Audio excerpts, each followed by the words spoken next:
Hello, everybody. My name is Firas Zahr. I'm the Director of Interventional Cardiology at Oregon Health and Science University.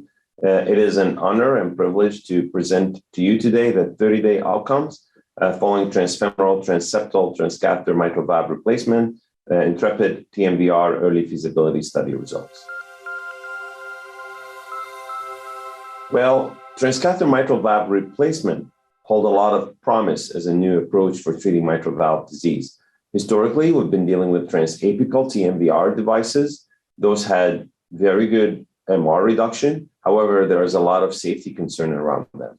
And this trial is a transfemoral mitral valve replacement option with the Intrepid device via a transfemoral transseptal delivery system that is designed to eliminate mitral regurgitation by replacing the mitral valve. So the Intrepid transcatheter mitral valve replacement early feasibility is a prospective, multicenter, non-randomized early feasibility study that included 11 centers across the United States. There was clinical and echo outcomes that were designated according to the MVAR criteria. There was independent physician screening committee, as well as protocol-specified echo acquisition that was reviewed by an echo core lab, and there was an independent adjudication committee for safety concerns and events. The inclusion criteria for the study was patients with at least moderate to severe symptomatic mitral regurgitation who are a high or extreme surgical risk as determined by the local heart teams that incorporate the STS PROM score, and they had anatomy that is suitable for the Intrepid TMVR delivery, including transfemoral and transseptal access. Yeah, so we looked at the first 15 consecutive patients that were approved by the screening committee, and at 30 days, there was no mortality of this cohort.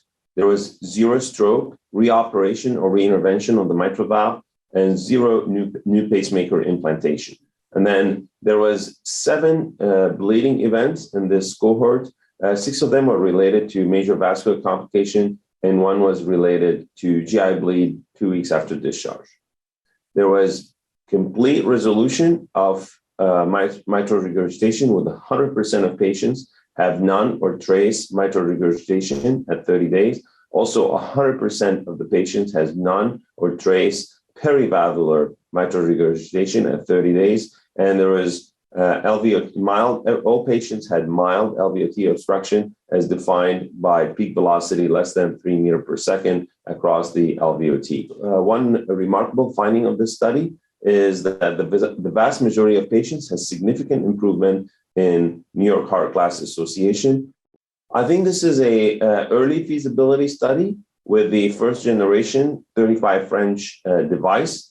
The new advancement in the field would lead to development of a 2029 French device that is under development. And we are hoping that we will have more patients and longer follow-up to validate this encouraging finding of this early feasibility study.